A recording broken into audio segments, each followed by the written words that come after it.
Hi there, my name is Kronenberg and welcome to my channel. This is a film review of Legion of the Dead. It's a horror. It came out in 2005. Amazon has it down as 2024, but that's completely wrong. I think that's just when they put it onto their channel. Amazon has it down as a 13 plus, and IMDb is an 18. I probably can't understand the 18. An hour and 22 minutes. Amazon is 3.2 out of 5. IMDb is 2.7 out of 10. Both synopses are the same, so I'll just read the IMDb.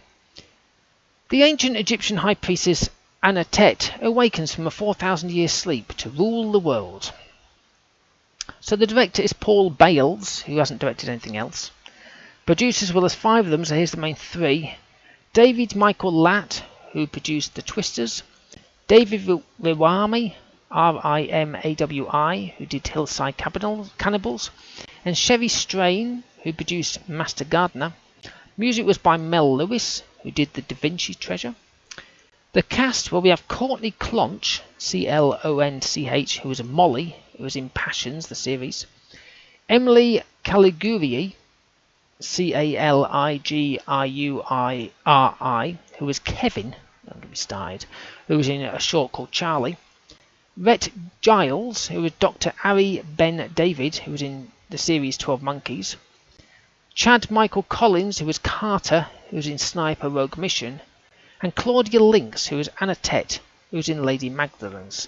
It was filmed in Agua Dulce, Lancaster, Los Angeles, Santa Clarita in California.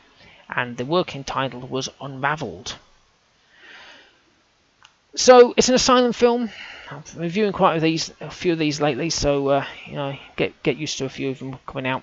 It starts off with these 2 off-road bikers, and there's some awesome stupid editing, right, where it's blurry, then sharp, then the camera bounces, and then at one point you think there's three bikers, but there's only 2, and it's just like my eyes were nearly giving up. And this is the first few seconds. And then I saw the first death. It was pretty good effects actually, and then the second. But at least that was quick, I suppose, if it was me. And then the credits kick in. This is literally before it's even started. And the credits are quite good. They're like hieroglyphics and then English for each one. They kind of like flick between the 2. I don't think they're real, obviously. The audio's a bit annoying. As usual, I can hear everyone, but when someone speaks, it's quiet. So in other words, there's like everyone's like, and then somebody goes. So then I turn it up to hear that person. It's like one of the lead characters. Then it's like, oh.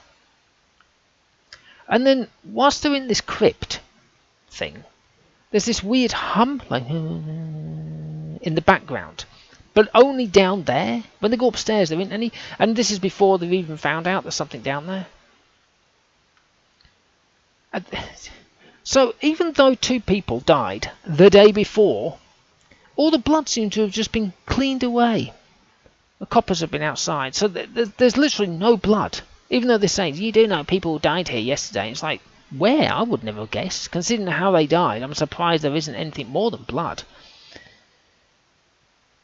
Our group opens the chambers of this tomb. It's in the USA, because that's where Egyptians used to be, obviously. And instead of going in slowly, to preserve as much as possible, they're just troops on in. 10 of them, just all go in. Breathe in the air, stop prodding and poking stuff. It's like, probably the worst archaeologists I've ever known. So Molly decided to pop to the crypt on her own, right? And the crap audio kicked in, so I couldn't hear a damn thing. Though she's not making many friends. She's, her and Brian. Was it Brian? Sorry, pardon the dog. No, it's Zach. I don't know where I got. Dr. Swatek was the doctor. But I'll just jump sideways. On the DVD cover, it says Bruce Boxleitner and Zach Galligan. They're like 2 main characters. They're in it for hardly any time. Zach is in it for the first, 10 minutes. And Bruce is in it. Does he need to be in it? No, he doesn't need to be in it. So them 2, just get rid of them 2 and you got everyone else. So I don't know. I know why, because it's supposed to sell it, but you know what I mean. Ignore the dog. Sorry, he's barking at a cat or something. So the mummy's woken up, right? Perfect hair, perfect skin. Looks like she hasn't been there for millions of years. Looks like she's only been there for like half an hour. And then for some bizarre reason, the security guard just pops down to the crypt when there's no one there.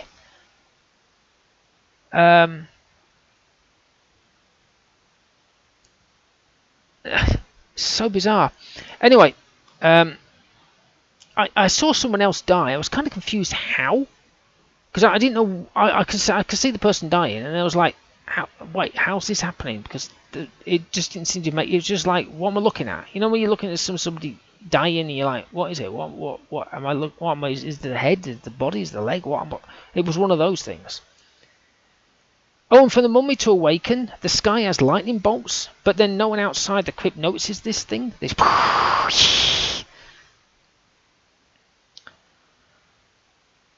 So the sister of Molly is called Kevin. So I was hoping I'm going to find out later why called Kevin. And she said, "Don't tell me why I'm called Kevin." I was like, "Oh, cool. You can tell me why." And then Molly's talking to the mummy. Right? Obviously, she's not a mummy. She's walking around.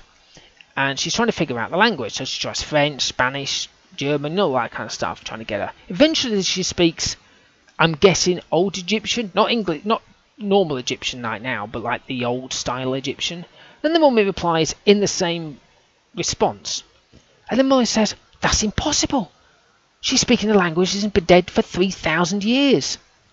So why the hell did she speak to the mummy in a language that was 3,000 years in the first place? It's just like, would you do that? No.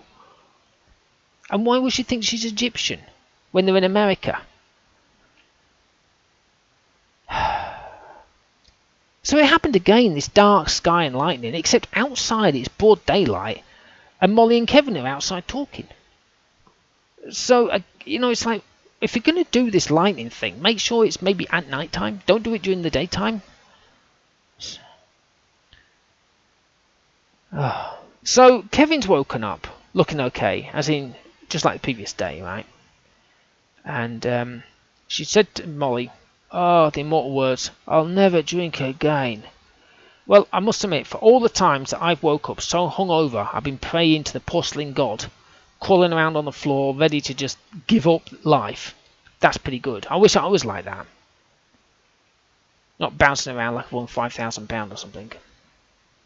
Now, I did see a good death where somebody had their spinal cord ripped out while they were running away. I thought that was quite good, actually. I hadn't seen that before. Now, we're in a car, but there's zero sound, right? There's nothing outside because they're driving at night time, right? But inside, it's that solid green light. I hate in all these kind of budget films. Why they use green light, I don't know. It just bugs me. But it's weird. Like I say, they're in this car, but they might as well be sitting in a soundproof room. I can't hear anything. There's no sounds outside. There's no sounds of even the car. Like, it's just literally them two, Molly and Carter, sitting in the car talking. And when they're not talking, it's just this. And that's what you got. It's like, what the hell?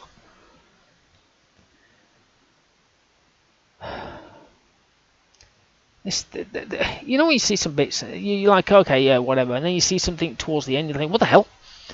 So Molly had her glasses, because she's wearing glasses all the way through the film. So she had her glasses knocked off, right? So she was stumbling, this is near the end, she's stumbling around looking for her glasses, can't see, she's completely blind without them. But this doesn't make any sense, because a bit earlier on, literally the same night, so it's not like she popped out and popped some contact lenses in and then just took them out and then put the glasses on. She was running away, got into a car with Carter, they drove off, he then got, because he was in the passenger seat, so she drove without the glasses on, got all the way to the hotel room, or the motel room, sorted out his arm, found all the stuff, got all the equipment to heal his arm, scissors, all that la. And then, literally about, 10 minutes later, we're in the crypt, she's got her glasses on, she drops them off her nose, and she can't bloody see a thing. So the final bit at the end was a bit lame. What with the awesome car driving scenes, the crap lightning, and things that just didn't stay the same, like I said, the glasses, I'm giving it a 3. And also, why the sister was called Kevin? We never know. No one told us. She was just called Kevin. figure that one out.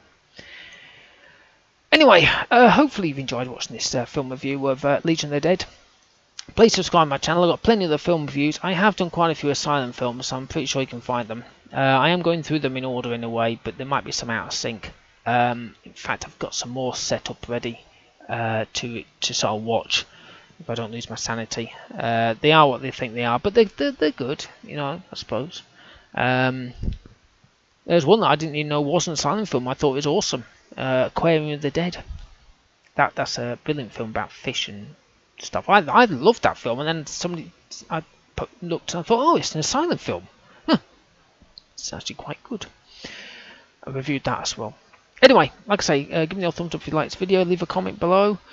Yada yada yada. Okay. Well, thank you and goodbye.